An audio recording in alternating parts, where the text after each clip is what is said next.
नमस्कार दोस्तों, जैसा आप यहाँ पर देख रहे हैं इनकम टैक्स का ये पार्ट 1 वीडियो होगी। इसमें आयकर से संबंधित क्वेश्चन होंगे, इम्पोर्टेंट क्वेश्चन होंगे, वो क्वेश्चन होंगे जो पहले हो चुकी परीक्षाओं में क्वेश्चन आ चुके हैं। तो बने रहिए मेरे साथ में, वीडियो को पूरा देखें। क्वेश्चन बहुत ही इम्पोर्टेंट वाले क्वेश्चन हैं, जो कि टीजीटी, पीजीटी और अन्य कॉमर्स की जो एग्ज़ाम है, उनमें सभी में ये क्वेश्चन आते हैं, इम्पोर्टेंट क्वेश्चन है। तो शुरू करते हैं देर ना करते हुए। पहला क्वेश्चन, ये रहा आपके सामने पहला क्वेश्चन। क्वेश्चन है नंबर 1 कि भारत में आयकर अधिनियम किस तिथि से प्रभावी हुआ?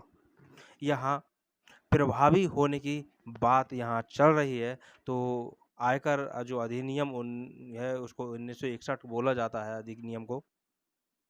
लेकिन जो भारत में प्रभावी हुआ है, वो हुआ है 1 अप्रैल 1962 से।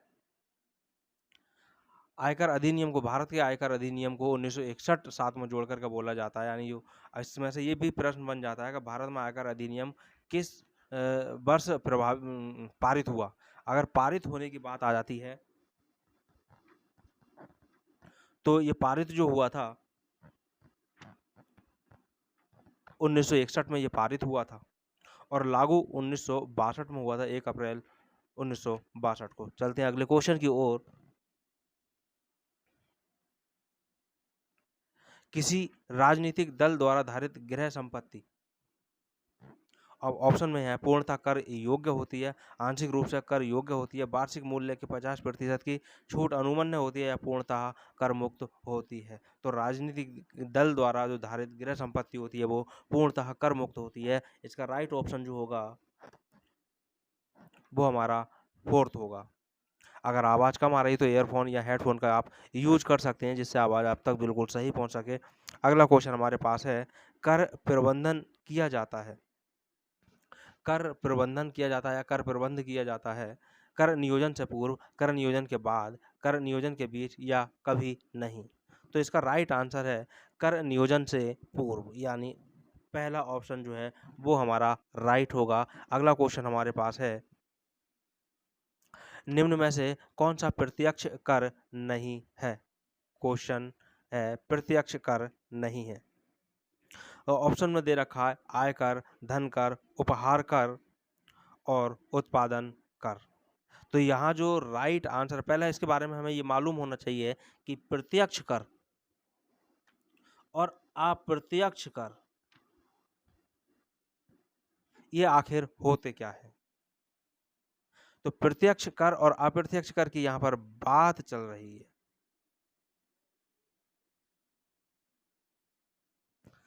प्रत्यक्ष कर ऐसा जो कर होता है, जो टैक्स होता है, जो जिस व्यक्ति पर है वो उसी व्यक्ति पर लगता है, जिसको किसी और पर नहीं टाला जा सकता, किसी और पर नहीं लादा जा सकता, वो प्रत्यक्ष कर कहलाता है। वो प्रत्यक्ष कर कहलाता है। जबकि अप्रत्यक्ष कर जो होता है वो किसी और व्यक्तियों पर टाल दिया जाता है, किसी और को भुगतना पड़ता है, वो टैक्स अप्रत्यक्ष होता है। इसको साधारण भाषा में हम इस तरह भी देख सकते हैं, जो सीधे-सीधे दिखाई दे रहा है, किसी भी बिल पर दिखाई दे रहा है, वो हमारा प्रत्यक्ष व्यय है, जो दिखाई नहीं दे रहा है, वो अप्रत्यक्ष व्यय है। यहाँ पूछा गया है प्रत्यक्ष कर नहीं है। जब प्रत्यक्ष कर नहीं है, ये यहाँ पर पूछा गया है कि प्रत्यक्ष कर नहीं है, तो इसका मतलब यहाँ अप्रत्यक्ष कर पूछा गया है, तो यहाँ पर आयकर प्रत्यक्ष कर है, धन कर प्रत्यक्ष कर है, उपहार कर प्रत्यक्ष कर है और जो उत्पादन कर है वो एक अप्रत्यक्ष कर है। तो इसका जो राइट आंसर होगा वो हमारे पास में 4th नंबर का होगा, यानी उत्पादन कर। क्योंकि मैन्युफैक्चर जो भी कंपनियां हैं, फैक्ट्रियां हैं, उन्होंने किसी भी वस्तु का अगर निर्माण किया है तो वो उनके ऊपर नहीं लगा, वो लगा ग्राहक के ऊपर, यानी ग्राहक के ऊपर को वो टाल दिया गया है। इसलिए उत्पादन कर अप्रत्यक्ष कर होगा, ये एक प्रत्यक्ष कर नहीं है। अगला क्वेश्चन हमारे पास में है, कर वैध नहीं है, कर वैध नहीं है। ये क्वेश्चन हमारे सामने है कि कर वैध नहीं। अब क्या है, अववंचना, नियोजन, वर्जन या प्रबंधन? तो राइट आंसर जो इसका है वो है हमारे पास में अपवंचना। ये कर वैध नहीं है। अगला क्वेश्चन हमारे पास है,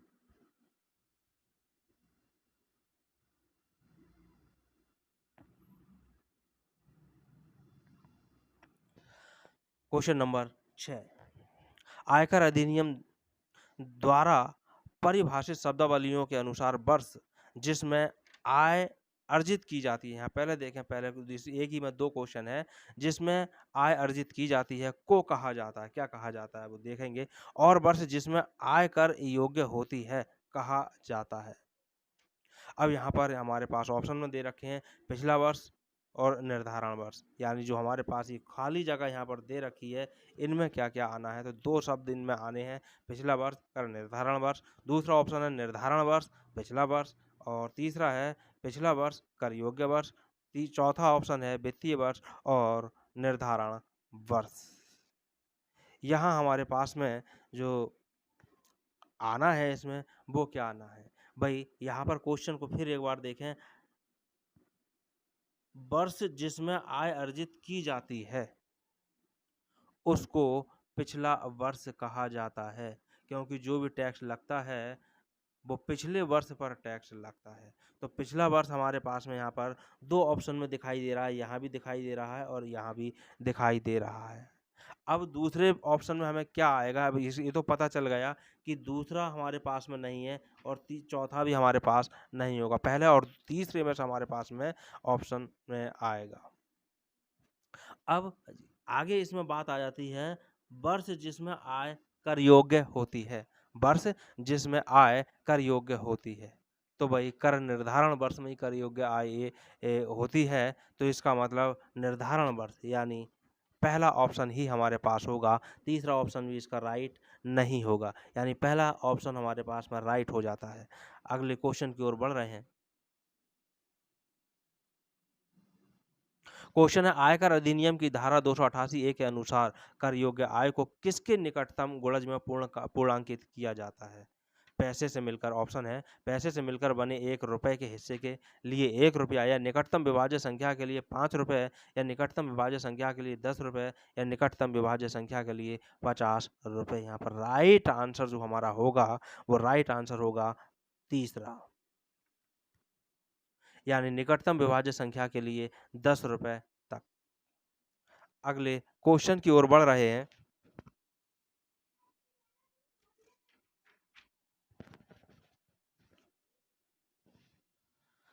अगला क्वेश्चन हमारे पास है निम्न में से कौन सा आयकर अधिनियम की धारा 2 की 31 के अनुसार व्यक्ति के रूप में शामिल नहीं है? व्यक्ति के रूप में शामिल नहीं है। ऑप्शन है एक व्यक्ति जो एक अप्रवासी भारतीय है, ऑप्शन 2 है एक हिंदू अविभाजित परिवार है, और तीसरा है व्यक्ति या व्यक्तियों का एक संघ जो सम्मिलित है या नहीं। संघ लोक में ये सम्मिलित है या नहीं, यहाँ ऑप्शन में कुछ गड़बड़ लग रहा है तीसरे ऑप्शन में। और चौथा ऑप्शन है एक कंपनी। यहाँ तक की बात हमारे पास आ रही है व्यक्ति या व्यक्तियों का एक संघ। तो ये तो व्यक्ति अगर है तो व्यक्ति के रूप में शामिल होगा ही होगा, यानी एक कंपनी है वो भी शामिल होगा, एक हिंदू अविभाजित परिवार है वो भी शामिल होगा, लेकिन जो शामिल नहीं होगा व्यक्ति के रूप में वो एक व्यक्ति जो एक अप्रवासी भारतीय है। यानी राइट आंसर, यानी यहाँ पर पूछा गया शामिल नहीं है, ये नेगेटिव पूछा गया है तो नेगेटिव तो यही है, यानी इसका आंसर जो राइट होगा वो होगा 1 नंबर का, ये हमारे पास राइट होगा। अगला क्वेश्चन हमारे पास में है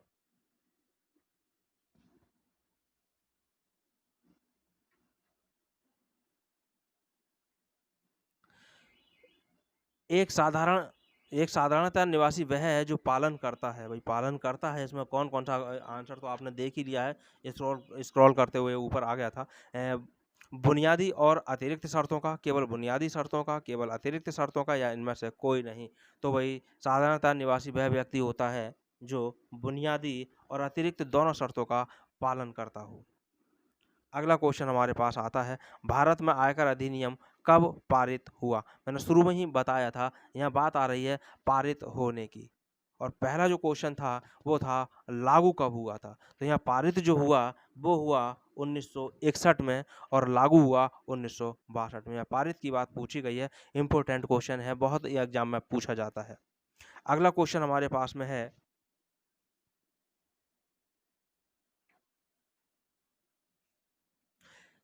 एक हाँ, 11 नंबर का क्वेश्चन, डीटीसी संबंधित है। डीटीसी संबंधित है। अब पहले तो हमें डीटीसी की फुल फॉर्म मालूम होनी चाहिए। तो इसकी फुल फॉर्म की अगर बात करें तो डीटीसी की फुल फॉर्म जो होती है वो होती है direct tax code. Direct tax code, ये इसकी फुल फॉर्म होती है।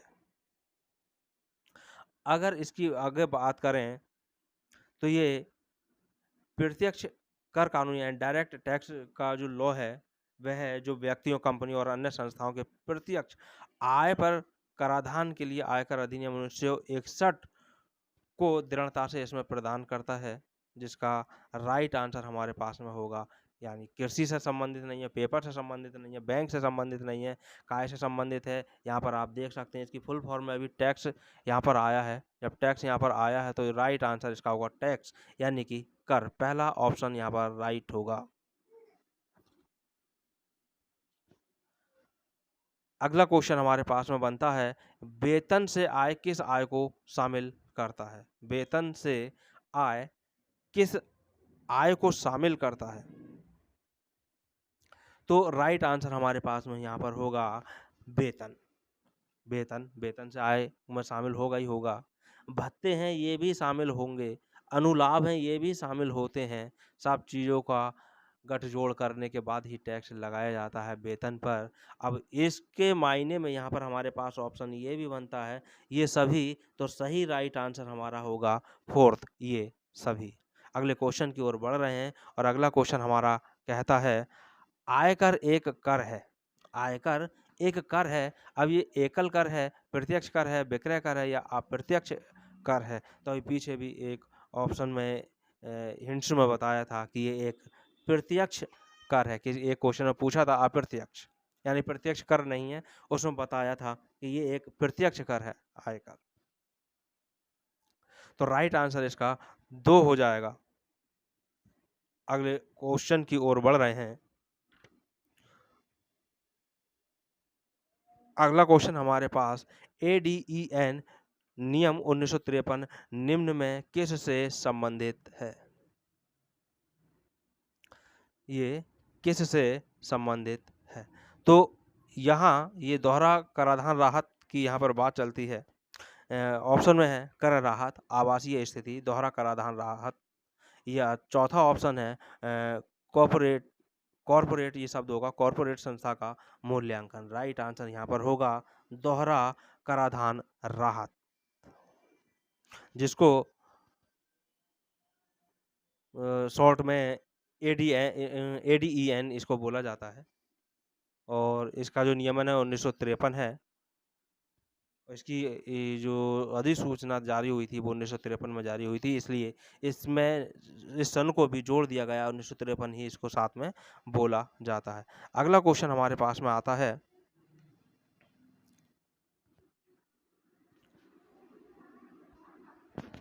अगला क्वेश्चन हमारे सामने है, सुगम को किस अन्य रूप में भी जाना जाता है? सुगम, सुगम एक फॉर्म को नाम यहाँ पर दिया गया था। वो फॉर्म का नाम जो दिया गया था 2017-18 से दिया गया था कि केंद्रीय प्रत्यक्ष कर बोर्ड के द्वारा लोगों को इनकम टैक्स रिटर्न भरने के लिए जो फॉर्म था उसके लिए नाम दिया गया था। लेकिन सुगम इसको दे दिया गया, लेकिन जो सही ऑप्शन है जो इसका है वो फॉर्म का नाम था ITR फॉर्म 4। इसी को सुगम का नाम दिया गया था 2017-18 से। अगला क्वेश्चन हमारे पास है, निम्न में से कौन सकल घरेलू उत्पाद जीडीपी का एक मुख्य अंग नहीं है? तो पहले हम इसको ये देख लें कि आखिर इसका मुख्य अंग है कौन कौन सा। अगर हम देखें शुद्ध निर्यात तो ये भी इसका मुख्य अंग है। सकल निजी घरेलू उपविनियोग ये भी इसका मुख्य अंग है। शुद्ध व्यक्तिगत आय ये भी इसका मुख्य अंग नहीं है। यहाँ पूछा गया है नहीं है। तो शुद्ध व्यक्तिगत आय ये भी इसका मुख्य अंग है और व्यक्तिगत उपभोग खर्च ये इसका मुख्य अंग नहीं है। लेकिन यहाँ तो नेगेटिव पूछा गया था, तो जो यही पहला ऑप्शन है यही इसका राइट आंसर होगा। ये इसके राइट आंसर नहीं होंगे। तो पहला जो ऑप्शन है वही इसका राइट आंसर होगा। अगले क्वेश्चन की ओर बढ़ रहे हैं और अगला क्वेश्चन हमारा है, आयकर अधिनियम 1961 की किस धारा के अधीन कृषि आय को आयकर से छूट प्राप्त है? बहुत ही मोस्ट इम्पोर्टेंट क्वेश्चन है, काफ़ी प्रतियोगी परीक्षाओं में ये क्वेश्चन आ चुका है। तो इसका जो राइट आंसर हमारे पास में है 10 की फर्स्ट, ये राइट आंसर इसका है ऑप्शन 2। 10 की धारा जो है उसकी फर्स्ट है। अगला क्वेश्चन हमारे पास है, गत वर्ष का अर्थ है। गत वर्ष बहुत ही मोस्ट इम्पोर्टेंट क्वेश्चन है ये, कि गत वर्ष आखिर क्या है? गत वर्ष यानी पिछले वर्ष को यहाँ पर गत वर्ष, पिछले वर्ष को भी बोला जाता है, लेकिन यहाँ पर आप देखें ऑप्शन में दे रखा है वित्तीय वर्ष, कैलेंडर वर्ष, हिसाबी वर्ष, कर निर्धारण वर्ष से पूर्व का वित्तीय वर्ष। तो राइट ऑप्शन जो हमारे पास होगा ये 4 नंबर का ही होगा, कर निर्धारण वर्ष से पूर्व का वित्तीय वर्ष। क्योंकि जब भी जिस वर्ष में कर का निर्धारण किया जाता है, उससे पिछले वर्ष का यानी उससे पूर्व का कर निर्धारण, वर्ष से पूर्व के वर्ष का कर निर्धारण किया जाता है, तो उसी को गत वर्ष कहा जाता है। अगला क्वेश्चन हमारे पास में है, एक व्यक्ति 15/11/2006 को स्थायी रूप से भारत छोड़कर जाता है। 15/11/2006 तक अर्जित आय के लिए उसका कर निर्धारण वर्ष होगा, जैसे मैंने अभी 18वें क्वेश्चन में बताया था कि जिस वर्ष में कर का निर्धारण हिसाब किताब लगाया जा रहा है वो उससे पूर्व वाले वर्ष का होता है। यहाँ पर बात चल रही है 15/11/2006 की। 15/11/2006। अब ऑप्शन में यहाँ पर दे रखे हैं कि इसकी जो कर निर्धारण वर्ष होगा वो कब होगा, 2005-06 होगा, 2006-07 होगा, या 2007-08 होगा, या फिर इनमें से कोई भी नहीं होगा। क्वेश्चन इम्पोर्टेंट है। अगर 15/11/2006 की बात करें, अप्रैल से अगर हम इसको देखें, 1 अप्रैल से ही फाइनेंशियल ईयर स्टार्ट होता है, अगर इसको हम देखें तो ये वर्ष बनता है हमारा 6-7, यानी इसी वर्ष में ये छोड़ करके जा रहा है, तो यही इसका कर निर्धारण वर्ष होगा। अगर पूरी तरह से भारत हमेशा के लिए छोड़ करके जा रहा है, तो जो ये वर्ष है 2006-07, ये इसमें इसकी इनकम हुई है, इसी में इसको छोड़ करके जा रहा है। जब छोड़ करके जा रहा है तो इसी वर्ष में इसका कर निर्धारण होगा। यही इसका कर निर्धारण होगा, यही इसका अर्जित आय वाला वर्ष होगा, यानी यही चीज़ होगी। तो इसके हिसाब से राइट आंसर होगा हमारे पास दूसरा। अगला क्वेश्चन हमारे पास है,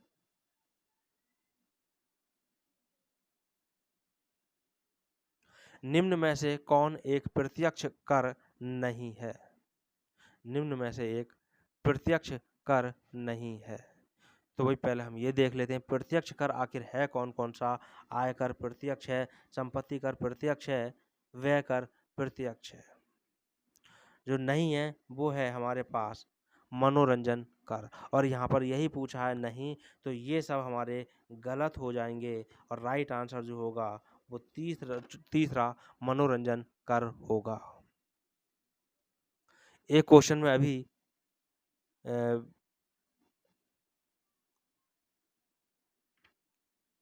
हाँ, ये 16 नंबर का क्वेश्चन, जो 16 नंबर का क्वेश्चन है, जो यहाँ पर ये 3 नंबर दे रखा है, ये गलत है। ये यहाँ पर एक नंबर होगा, यानी 1 नंबर का यहाँ पे सही था। मैंने बताया सही था, लेकिन यहाँ पे टाइपिंग मिस्टेक है।